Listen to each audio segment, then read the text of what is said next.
Salam əziz müdavimlər, bugün sizin üçün şəxsiyyətin inkişafı və yaş xüsusiyyətləri haqqında video dərs hazırlayacağım. Şəxsiyyətin inkişafı və yaş xüsusiyyətləri o deməkdir ki, insan formalaşarkən insana bir çox təsirlər olur. Məsələn, bioloji gen təsiri, ətraf təsiri, sosial mənşə təsiri və ya sosial ətraf təsiri və cəmiyyətin təsiri. İnsanın şəxsiyyətin inkişafında hərəkət verici qüvvələr var, fərdi və insanın yaş xüsusiyyətləri var və aparıcı fəaliyyətdə ontogenetik aparıcı fəaliyyətdə ontogenetik əlamətlərin rolu var. Baxaq. Ümumiyyətcə insanın özünün formalaşdırılması, özünün təkmilləşdirilməsi onun şəxsiyyətinin formalaşması deməkdir. İlk dəfə Amerikalı fizioloq Nilson 1929-cu ildə hemostaz sistemini yaratdı. Hemostaz prinsipinə görə insanın orqanizm üçün təhlükəli olan siqnallar, özünü tənzimləmə, özünü tərbiyə etmədə mühüm rol oynayır. Yəni, insana xaricdən verilən qıcığa görə insan öz şəxsiyyətini və xarakterini formalaşdıra bilər. Belə deyək də buna, uzun müddət müharibə dövründə yaşayan, müharibə şəraitində yaşayan uşaqlarla sülh və əmin-amanlıqda yaşayan uşaqların şəxsiyyətin və fərdi inkişafının təbii ki, fərqli olduğunu biz başa düşə bilərik. Müxtəlif psixoloji cəryanlar da var ki, onlar ümumiyyətlə hemostaz prinsipini istifadə etməyə başladılar. Hemostaz prinsipləri o deməkdir ki, insan özünü, şəxsiyyətini tənzim edən, xarakterizə edən xüsusiyyətləri daxili və xarici amillərdən və şəxsiyyətin inkişafında onların təsirlərindən asılıdır. Yəni, xarici və daxili təsirlər insanın şəxsiyyətinin inkişafında müvazinəti korlaya da bilər, yenidən dəyişə də bilər və s. və ilaxır. Biz ali təhsil müəssisəsində psixologiya ilə məşğul olarkən və ya biz subbakalavr pilləsində oxusaq da müəllimlik və digər sahələrdə təhsil alarkən bizə psixologiyanın əsasları öyrədilib. İnsanın inkişafına, şəxsiyyətin formalaşmasına tərbiyənin rolu böyükdür demişik biz. Tərbiyənin də öz roluna görə 3 istiqaməti var idi, yadınızdadırsa. Tərbiyə, yenidən tərbiyə və özünün tərbiyə. Bunlar nəyə görə fərqlənirdi əziz müdavimlər? Tərbiyə nə idi? Tərbiyə insanın həyat yolu ilə, keçdiyi həyat yolundan, belə deyək, insanın ailəsinin, ətraf mühitin verdiyi təsirlərdən yaranan, formalaşan bir xüsusiyyət idi. Yəni, bizim ailəmiz bizə anadan olarkən danışmağı, susmağı, böyüyə kiçiyə hörmət etməyi, yemək yeyərkən ağzımızı marçıldatmamağı, bir şey istəyərkən nitq etiketlərindən təşəkkür edirəm, çox sağ ol, sabahın xeyir, axşamın xeyir kimi nitq etiketlərindən istifadə etməyi, gəzməyi, küçədə davranış qaydalarını, heyvanlarla rəftarı və s. və ilaxır kimi təməl tərbiyəvi xüsusiyyətlər öyrədir bizə. Bunlar olur tərbiyə, yəni ailə və cəmiyyət tərəfindən bizə ötürülən və sistemli qayda qanunlara özünü ehtiva edən sistemlərə biz deyirik tərbiyə. Özünü tərbiyə nədir? Özünü tərbiyə insanın daxili aləminin xaricə təzahür etməsi deməkdir. Yəni, vicdan, mərhəmət, empatiya, məsuliyyət, ciddilik və s. və ilaxır kimi bəzi xüsusiyyətlər var. Amma bəzi insanlarda bunlar olsa da bəzilərində olmur. Yəni, özünü tərbiyə o deməkdir ki, insan təmkinlidir, empatdır, qarşı tərəfi başa düşür, onun problemlərini anlaya bilir, özünü onun yerinə qoya bilir və ya özündə müəyyən sınırlar, sədlər yarada bilir, spirtli içkiyə yox deyə bilir, tütün məhsullarına yox deyə bilir, ondan sonra alkoqolizmə, zərərli vərdişlərə, narkotikdən istifadəyə, yüngül əxlaqlı həyat tərzinə, yəni özünə bir sədd çəkə bilir və bu sədd insanın öz daxili aləmindən gələn, özünü tərbiyədən ortaya çıxan bir mövzulardır. Yenidən tərbiyə isə tərbiyənin ən çətin hissəsidir. Niyə görə? Əziz müdavimlər, yenidən tərbiyə insanda formalaşmış bir xarakterin dəyişməsi deməkdir. Məsələn, biz burada tərbiyə deyəndə siz orada mütləq pozuntunu nəzərdə tutmayın. Məsələn, məndə nə var? Tutaq ki, yoxdur, amma deyən deyil. Məndə sosial fobiya var, tutaq ki.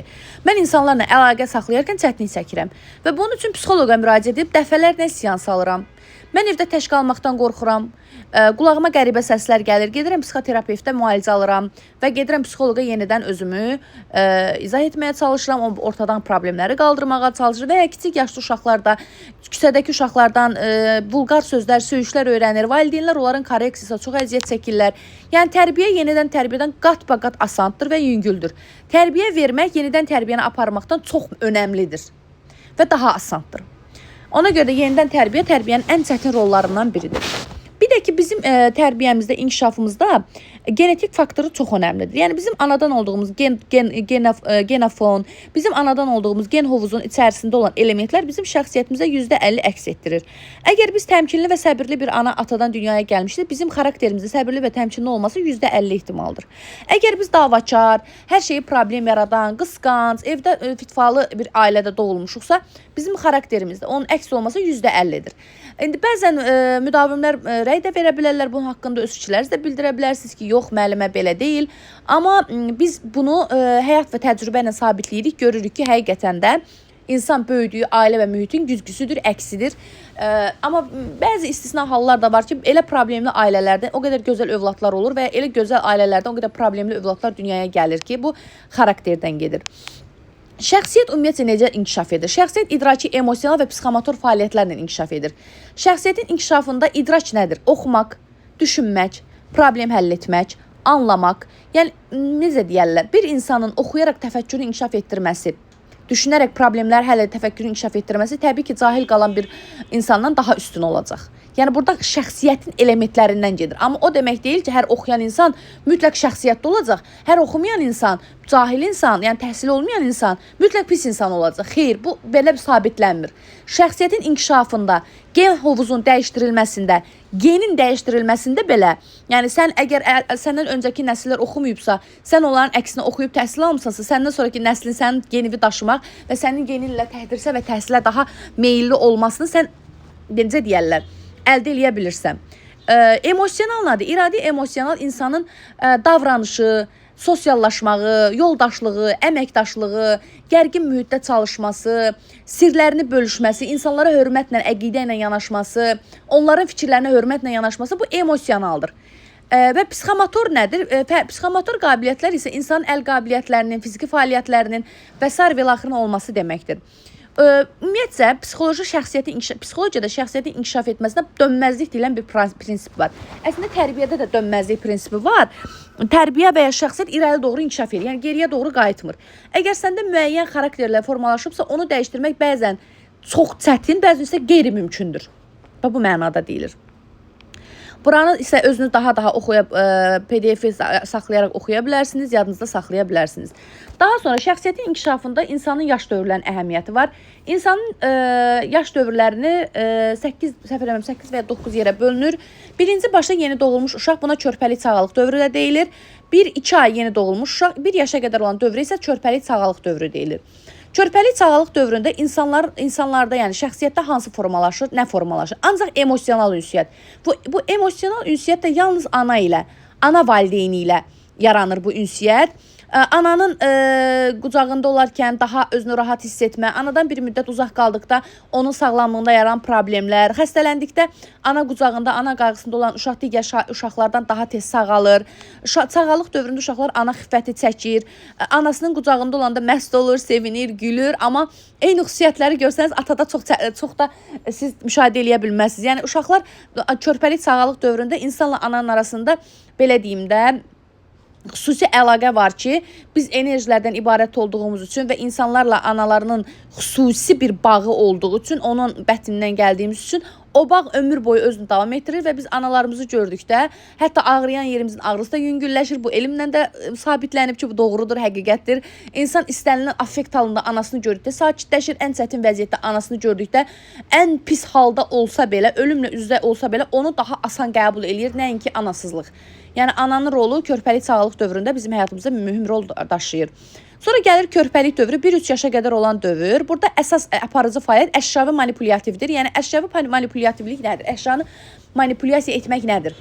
Baxın, burada toxunma ilə öyrənmə başlayır. Biz uşağa yadınıza salın, öz övladlarınızı böyüdərkən və ya ətrafda müşahidə etmişsinizsə, müəyyən dövrdə uşaqlara oyuncaq alınanda uşaqlar oyuncaqları qırıb atırlar. Amma onlar onu bilərək və ya necə deyim, ehtiyatsızlıqdan və ya onu nəsə bir mənada, pis mənada etmirlər. Buna kəşf etmək, belə deyə, instinkti də deyə bilərik. Şagird deyirəm hər dəfə. Uşaq oyuncağı qırır, onu hissələrinə ayırır, onu öyrənməyə çalışır, onun içində nələr var. Belə deyə, həyatı kəşf etməyə çalışır. Sonra 4-cü dövr məktəbə qədər yaş dövrüdür. Biz bunu təhsilin pillələri və səviyyələrini keçərkən keçmişik. 3-6 yaşa qədər, 6 yaşdan sonra məktəbə qədər yaş dövrü başlayır. Məktəbə qədər yox, məktəbə hazırlıq yaş dövrü başlayır. Məktəbə qədər yaş dövrü bağça yaş dövrüdür. Burada uşaqlarda rollu oyunlar formalaşır. Şəxsiyyət kimi ilk addımlar atılır. Öz xüsusiyyətini, düşüncə tərzini, sevdiyi, sevmədiyi yeməkləri, sevdiyi, sevmədiyi oyunları, tabe olmağı, xırda qanunlara uymağı, idarə etmə, özünü idarə etmə, şuurlu həyatını idarə etmənin belə təkamülü başlar. Yəni, əsası qoyulur. Kiçik məktəb yaş dövrü 6-10 yaş dövrüdür. Həmin dövrdə aparıcı fəaliyyət təlimdir.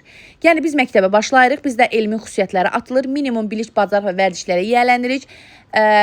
Tədrisin həyatımızda rolu, təlim, daha sonra nəzəri biliklər öyrənirik. Nəzəri bilikləri qayda, qanunla analiz edirik. Təlim tələbatımız yaranır, öyrənmək motivimiz yaranır və s. vilaxır.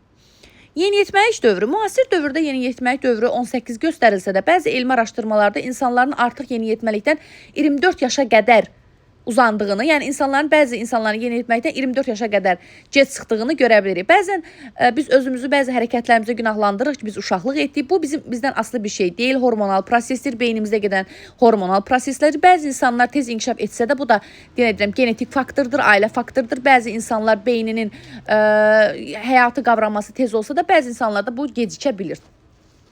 Yeniyetməlik dövrü 10-11, 14-15 yaşa qədər çəkir. Burada artıq əmək, tədris fəaliyyəti, ictimai təşkilatı birliklər, mənlik şuuru formalaşır, mən formalaşır, mənim arzularım, istəklərim, tədris planım, gələcəkdə necə təhsil alacağım, müstəqillik, yaşlanmağa meyil, yəni böyüməyə maraq yaranır uşaqlarda. Gənclik dövrü 15-25 yaşdır. 15-25 yaşlı insanlar artıq gənc sayılır. Əslində yeniyetmək dövrü 18-də bitir, yenə deyim sizə, amma burada gənclik yaşı 15-25 kimi qeyd olunur. Burada artıq peşə fəaliyyəti, öz həyatını qurma, əmək tələbatı, öz maliyyə savadlılığı, özünü idarə etmə savadlılığı, həyat qurmaq, burada ailə qurmaq da ola bilər. Dünya görüşü formalaşır burada, özünü dərk etmə, arzular, ideallar və s. vilaxı. Yetkinlik yaşımız 21-60 yaşı, yaşlı adam 60-70 yaşı, qocalıq 75-90 yaşı, uzun ömürlü isə 90-dan çox yaşı əhatə edir. Yenə deyim sizə, uzun ömürlərə ahıllıq yaşı da deyilə bilər. Baxın, psixikanın inkişafında aparıcı rol şəxsiyyətin inkişafının təsiridir. Yəni, insanın psixi sağlamlığı onun şəxsiyyətin inkişafından çox asılıdır. Yəni, biz şəxsiyyət olaraq nə qədər yaxşı inkişaf etsək, psixi sağlamlığımız o qədər gözəl olur. Son zamanlarda mən bir çox öz həmyaşıdlarımda və ətrafımda qohum düşmanlığı, ətrafa düşmanlıq hiss edirəm. Əslində bu asosializmin yaranmasında çox böyük problem yaradacaq. İnsan sosial varlıqdır və insanın istər-istəməz qan bağı olan insanlarla sosiallaşması kənar insanlarla sosiallaşmasından daha önəmlidir. Ola bilər ki, onlar bizim üçün yaxşı və pis olaraq kateqoriyalara bölünə bilər. Amma tamamilə hər kəslə ünsiyyəti kəsmək insanın psixi sağlamlığını pozur və insanda depressiya halları belə hallarda daha çox meydana gəlir. Körpə uşaqlıq dövründə əşyavi fetişi meydana çıxır. Uşaq əşya ilə insan arasında, belə deyim də, əşyaların arxasındakı yaşlı adamı görmür. Yəni, əşyanı ancaq özünə aid bilir. Əşyaları özünküləşdirir və ona heç kimin toxunmağını istəmir. Belə bir-iki dənə burada xüsusiyyətlər var. Bunların hamısını izah etdim. Dərs videosuna yavaşladaraq PDF-dən qeydlər götürə bilərsiniz və buna aid testlərin izahı da tezliklə kanala yüklənəcək.